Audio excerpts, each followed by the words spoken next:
Hurry, Bob. It's little old me, Bob. That gal with the looks who really cooks. Elvira, Mistress of the Dark. The show, as you know, is Movie Macabre. And once again, this time around, Vincent Price turns up in yet another one of them yarns inspired by the mighty pen of Mr. Edgar Allan, what's his name? Boy, could that guy ever write or what? And most of his stories are ones that I ain't ever even heard of before. Like the one we're threading up this week. It's called The Oblong Box. Now, you tell me, you ever heard of that one before? Well, Edgar Allan Poe wrote it according to the credits. But why he'd want to take credit is beyond my poor power of comprehension. Be that as it may, it's The Oblong Box starring Vincent Price and with a special guest appearance by that other Fright Show fave, Christopher Lee. Yep, Vinny the Pea and Christopher Lee together again for the first time, right here on Movie Macabre. Come on, Vinny, lighten up, would you? Well, you don't have to be such a hard nose about it. Gee, I mean, it really wasn't Trench's fault. All he did was casually mention the word Africa. I just want you to know that I've come back from Africa. Well, see what I mean? Boy, that really rattles Sir Eddie's cage. I wonder what them natives did to him anyway. I mean, besides nail him to a post and make him listen to that rotten disco music. Well, whatever it was, it certainly left him with a nasty disposition. I wonder if Attila, the program director, ever spent time in Africa. Well, the Oblong Box continues on Movie Macabre after the advertisers beat their drums.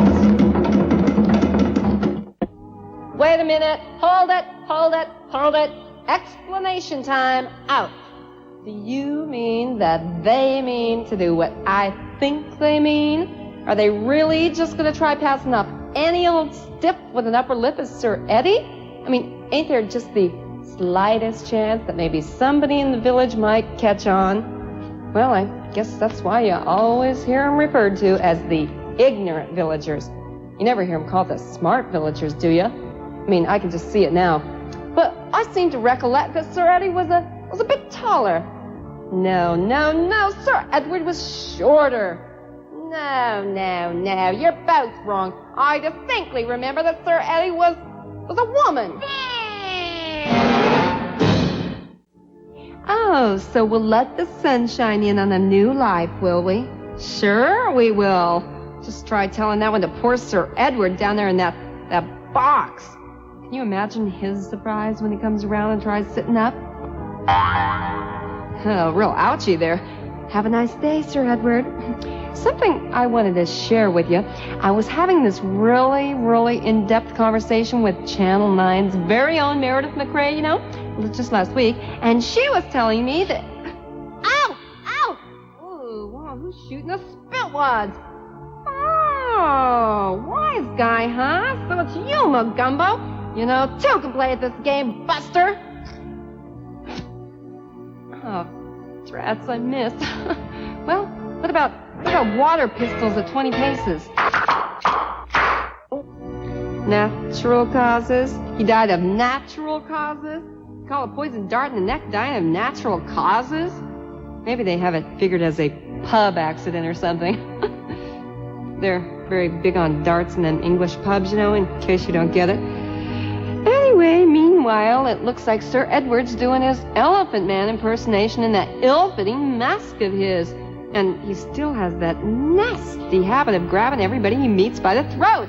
Africa!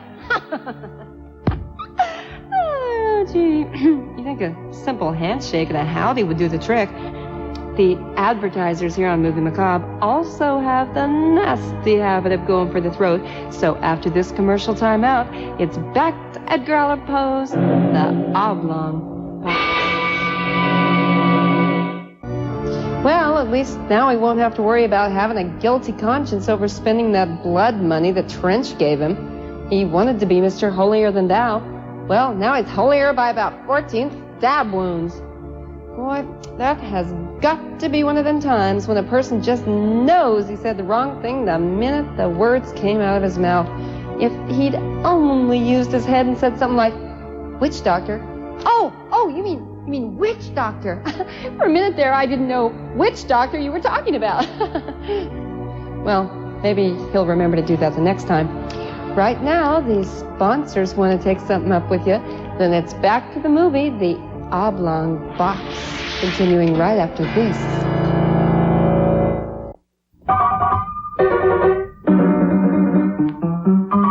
So these cannibals, a whole bunch of them, they come upon this campsite out in the middle of the jungle, and sitting around the campfire, there's these two guys, and one of them is writing his diary, and the other one is reading this book.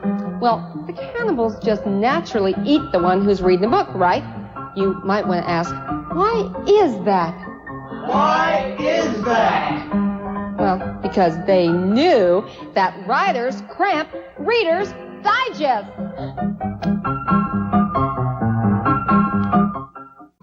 So, the authorities now have some bloke's cloak.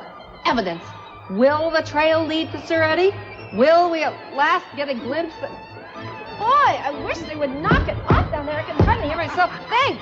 Listen to them whooping it up night after night. It's the same darn thing, like some Solomon Primar or something. Shut up down there! Shut up! Shut up! There, that's better. Boy, the way they carry on, you can't even hear your own darn self think. Now, what was I saying? Okay. Well, night after night, somebody down there is screaming bloody murder.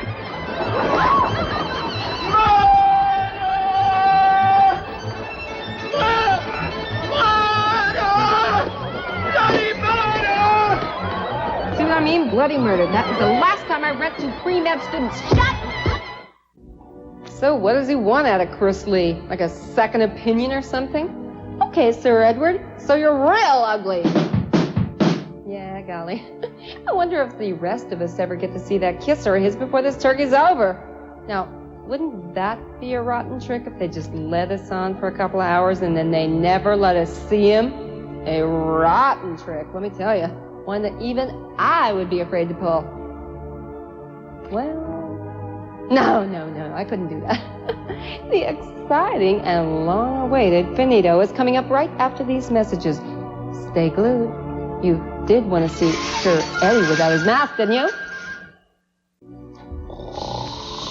Vincent Price has done it again. He's gone and nodded off.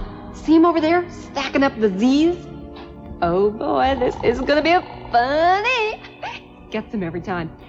Wake up! I just love it when I catch him like that. It really just makes my night. I guess everybody just likes playing rotten tricks on Vinny the Pea. Just look at the one Sir Eddie pulled on him. That's what you call biting the hand that feeds you. And it must have been feeding him junk food, judging from the condition of his complexion. Well, that's about a wrap on this stanza of Movie Macabre. Next week, well, let me tell you about next week. Next week, Vincent Price returns, and yet another Poe classic, one that even I've heard of, The Fall of the House of Usher. Yeah, boy, I can hardly wait. Hardly. But wait I will, with bated breath, and I hope to see you then, too. You bring the popcorn, I'll provide the salt. And until then, darling, here's the big send-off. Until then, darling, unpleasant